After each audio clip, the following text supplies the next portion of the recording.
Hello everyone and welcome to the channel. I'm Emmanuel, I'm an airline pilot, and today we are going to do a direct comparison of the flight model of Microsoft Flight Simulator and X-Plane.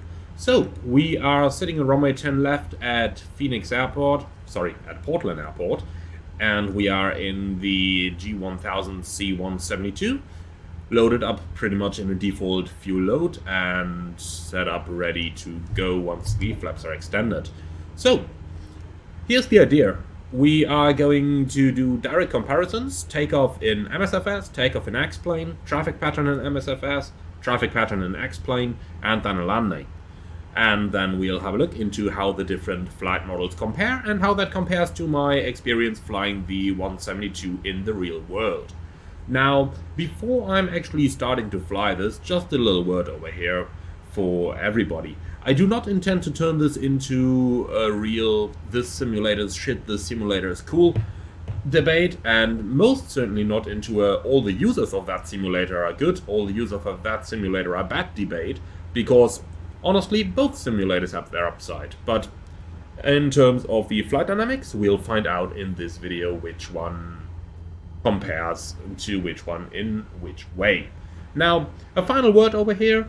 I did have quite some issues installing X-Plane, and it runs at a very low performance on my computer. For that reason, I had to reduce the graphic settings pretty much to the minimum in X-Plane. So, obviously, in this video, we've got a Microsoft Flight Simulator that is almost maxed out in the graphics, an X-Plane that is pretty much minimized out in the graphics. So please do not comment on how one simulator looks better than the other. This video is purely about the flight dynamics. Alright then, I've been talking for 2 minutes through already, so how about we go ahead and do some flying. Flaps are out in the 10 position and the brakes are released, and with that we are ready to go. I'm going to comment on how I'm using my flight controls as we go along, because it is kind of hard to see anything down here. So how about we get this thing flying? I'm completely out of all the controls right now. And once I start doing something, I'm going to tell you.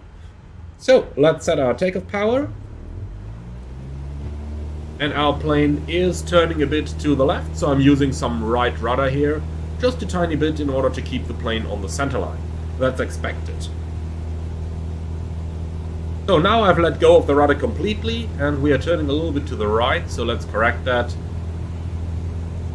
A little bit of left rudder in now, 60 knots, rotate.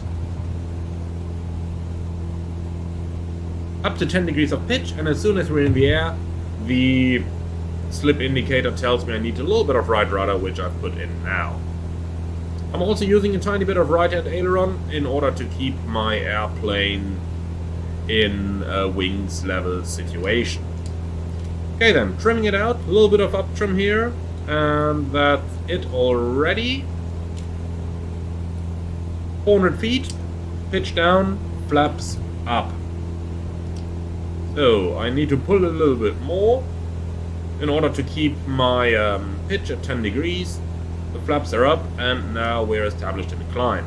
I need a little bit of right-hand rudder and a little bit of right-hand aileron in order to keep my airplane stabilized. Now, is that realistic? Well, honestly, all those small aircraft fly a bit different from one another. But let's have a look into how it looks like in X-Plane. So here we are in the X-Plane Cessna 172 with the G1000 systems. As I explained in my first look video, I needed to turn the graphic settings down really quite a bit in order to get good frame rates, so bear with me for that. But then again, we are not looking at the frame rates today, but we are looking at the flight models, so frame rates are really second priority. Okay, flaps out, then let's give it a try. The brake is released, full power. First thing you'll notice is you need quite a bit of right-hand rudder to keep the airplane on the center line. Let me show you like this. I can't really make it out in the dark. Okay, rotate. Very slight pull on the control column, and we are up in the air. Climbing at around 65 knots, and we are doing around 700 feet a minute. I need a tiny bit of right aileron in order to keep my wings level, which is expected. Overall performance of the airplane here is quite similar to what I'm used to from the real Cessna 172, so I tend to say they did a good job on that. Okay, pitch down, flaps up.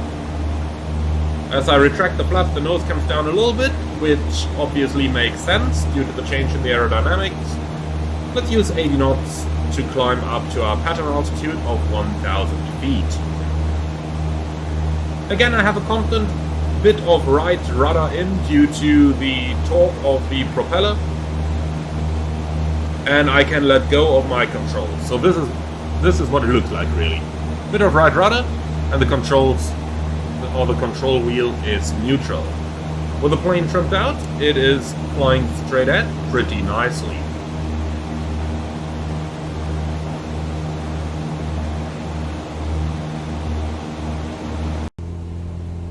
Alright, we are reaching 1,000 feet. I am reducing my pitch and pull the power off. Let's go to 1,900 RPMs.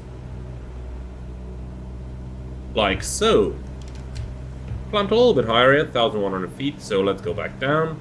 And then we start our left-hand turn. I'm only using the aileron right now.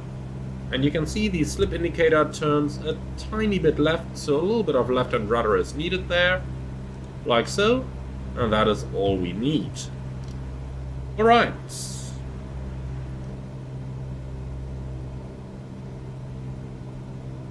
So, 1,900 and a bit RPMs. Let's reduce that and make sure we actually get 1,900.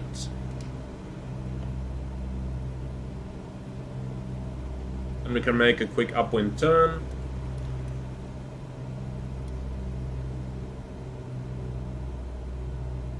Okay, looks about alright.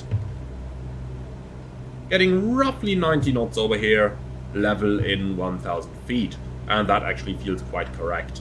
For the turns, I need a little bit of rudder in order to keep the slip indicator centered, which is exactly what I would expect. And then we can turn into the downwind, using a combination of aileron and rudder here, but when I'm releasing my rudder while I'm rolling out of the turn, the nose tends to have that little wobbling effect left and right, which is a little bit, well, that's not how a real airplane flies. In real life, you can really coordinate the controls very nicely. In Microsoft Flight Simulator, I find the relation between rudder to be a little bit, well, out of place at times. Reaching our pattern altitude, time to pitch it down, reduce thrust. Let's go to 1,800 RPM. That should give us a nice little cruise here at around about 80 knots. I did not have to reach from my airplane at all so far.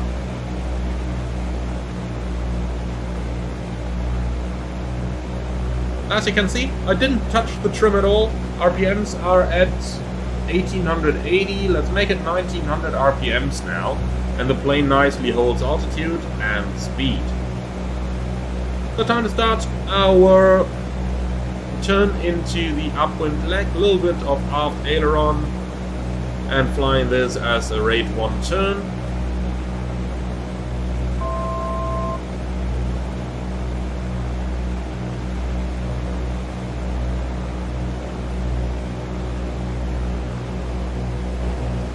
Where's the airport? There it is. So continuing the turn all the way into the downwind.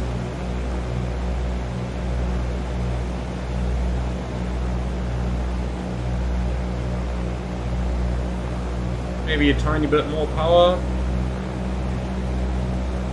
Okay, and we are downwind. So we're doing 1900 RPMs, 1000 feet, and roughly 80 knots, and you can see our turn indicator is displayed slightly to the right. Means we need a bit of right rudder. So I'm adding just a bit, as you can see on the outside right now. And now we are all centered. Okay, so a little bit of right rudder is needed in order to keep the airplane flying.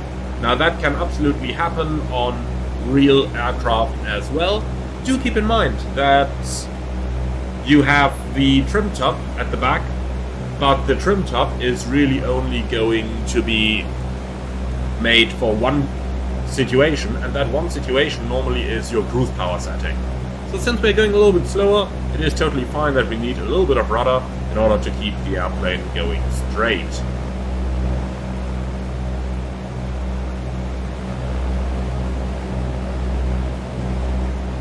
So keep it in downwind, and you can see the airplane flies straight ahead really nicely once it is trimmed out. And it is nicely trimmed out right now. Maybe a bit more nose down trim. Something like that. Okay, perfect.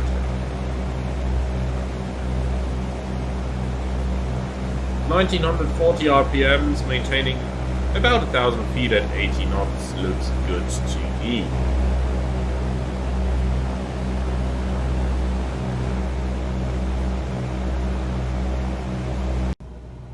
Okay, so we are back in the Microsoft Cessna, and as you can see, it flies with a similar performance, tiny bit faster maybe, but those are well within the variations that you would see in real aircraft as well. So, how about we continue with our flight, and the next thing we need to check out controllability. So, you can see I need a little bit of right hand aileron to keep the Microsoft Cessna straight. That can very well be just like the X-Plane Cessna that flies straight. Both of them can very well be. We're reaching the point where we're going to turn downwind, so let's quickly talk through the landing. We will extend the base, or rather the downwind a little bit, in order to give us a nice little final, and then hopefully fly stabilized approach all the way down. What's going to be important here for us to compare is the following.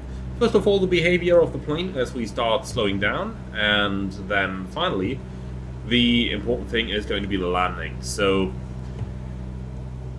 in those small aircraft, just like in the large ones by the way, the moment you pull the power off, you really get a downgoing moment in the aircraft. So, it really wants to sit itself down and not float too much. Once it gets in a ground effect, it will float a bit, but don't overestimate the ground effect. So, ground effect is something that simmers talk about so much, but honestly, you don't feel it too much in a real aircraft. Alright then, I would say we give this a try and see how this is gonna go. Again, I'm using zero rudder at the moment with a little bit of right hand aileron, and the plane flies straight quite well. Okay, let's start our base turn, a little bit of rudder and aileron, and you can really see when I'm putting in the rudder, like I'm taking it out right now, putting a bit of rudder back in. You can see it in the Microsoft simulator, which is not necessarily a very good thing, because when the rudder and aileron are coordinated well in real life, then things work really well. You don't notice the input of the different controls. Okay, flaps coming towards 10. Plane is pitching a little bit. I'm correcting for that with a little bit of nose down input. Also a tiny bit of trim here, and that's it already. So, flaps to 30. Again, nose is coming up. I'm correcting for that, and let's make our final turn. And here we are, turning onto the final.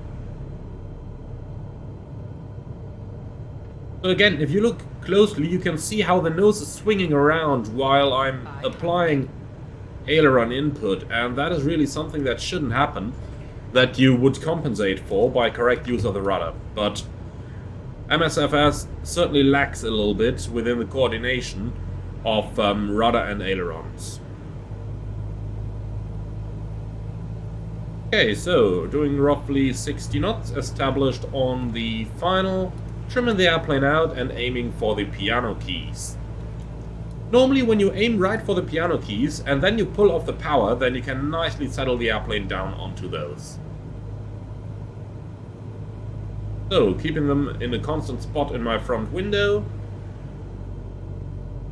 keeping the power under control, and that is looking good.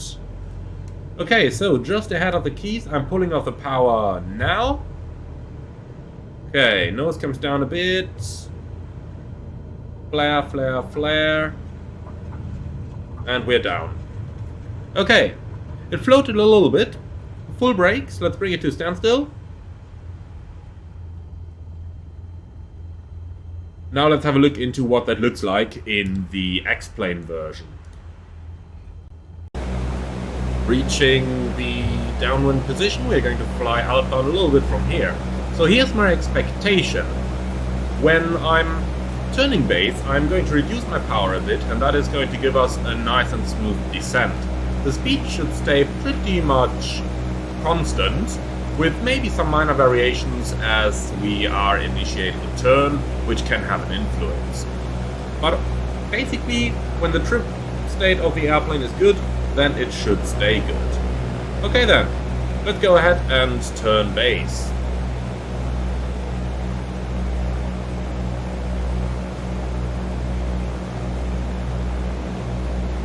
So, reducing power a bit. And the nose indeed comes down nicely. Let's reduce power a little bit more.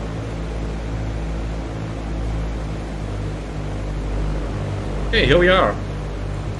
So, flaps 10. Nose obviously comes up, so we do need some nose down input. So let's go idle power now. Flaps going full.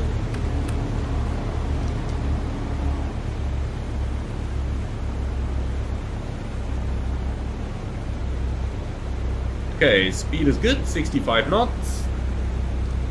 Let's descend onto a nice 3-degree path. Power is in idle right now.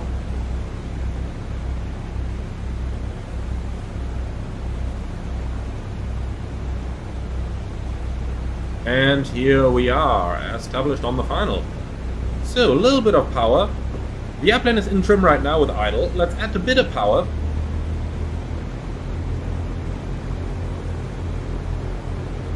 You can see the nose comes up a bit, and looking outside you can immediately see how the glide path is extended a bit.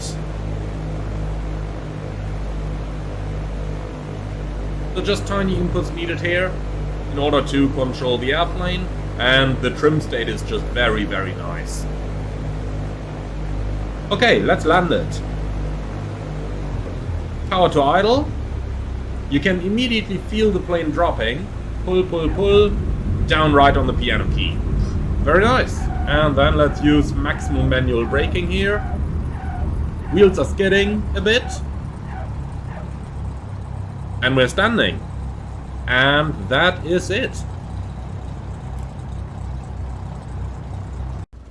Alright, and that's it. The direct comparison between X-Plane and MSFS. So, in the aftermath of the flight, what do I have to say? Well, the most notable thing there is the handling of the airplane very close to and on the ground.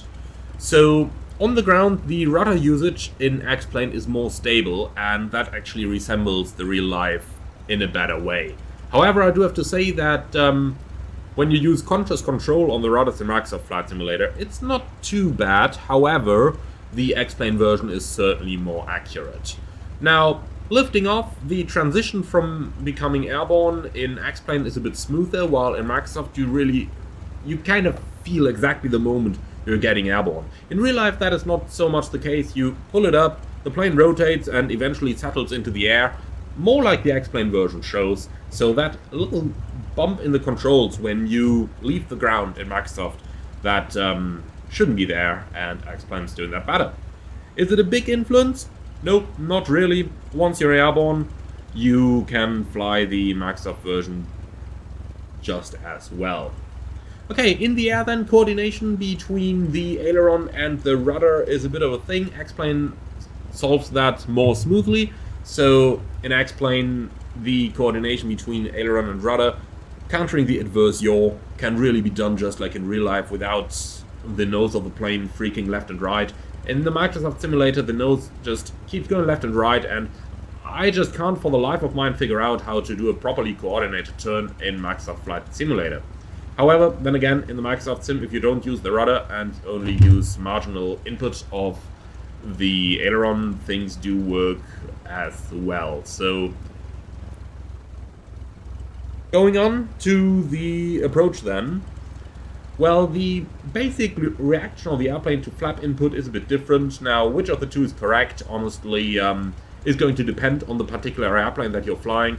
Even two Cessna 172s are going to feel slightly different, even though they might have been built just after one another. So the handling there, I tend to say the X-Plane version might be a little bit closer, but then again, the Microsoft version isn't too far off either. So let's talk about the last thing then, which is the landing. And on the landing you can really feel the flight model of X-Plane being superior to Microsoft Flight Simulator. So on the landing you pull off the power and the airplane gets into that sudden descent. And that gives you the ability to control the point of your touchdown really nicely. While the Microsoft model just is a little bit more floatier and gets you in a little bit further behind. Now, when you're approaching a small runway, like for example Helgoland, I somewhat struggle in Microsoft Flight Simulator to put an airplane down on that runway, while in X-Plane I can put the airplane down right where I want it without too much training. And that is pretty much how it should be. So you can see the superiority of X-Plane's flight model on the landing quite a bit. Now, in the aftermath then, if we compare the two models, I just said that pretty much in most points the X-Plane flight model can be felt to be superior. Now the question is just how much superior, and if I'm totally honest with you, seeing all the comments that I got previously before I installed X-Plane, I expected a little bit more. So I honestly have to say I didn't find the difference to be too much. There is a notable difference. It can notably be felt that the X-Plane flight model is a bit more spot on, but overall I would say that the flight model isn't so much apart. Obviously, if you are using the simulator to prepare for your PPL check ride, then obviously X-Plane is the version to go to. But if you're using it in a casual way for entertainment, like I tend to say most of us do, then the Microsoft flight model still is good enough that it gets you where you want to go. And that is my conclusion of this video. I do hope you liked this one. Do let me know in the comments below what your take is on this and what you think the differences are and how they compare to one another. Obviously this was two default aircraft compared and no add-on aircraft. For that reason, I do believe this is a fair comparison between the two simulators. Thank you very much for watching. I'm looking forward to your comments, and once again, if you liked the video, I would appreciate if you'd leave a like, comment and subscribe to the channel if you haven't done that yet, as it really does help out the channel. And if you really love what I'm doing, I would appreciate a small donation through the Buy Me Coffee link in the video description below, or to see you as a channel member, which is going to give you exclusive early access to new videos before they're released for everyone else. Thank you for watching, and I'll see you all again in the virtual skies, regardless which of the two simulators, very soon.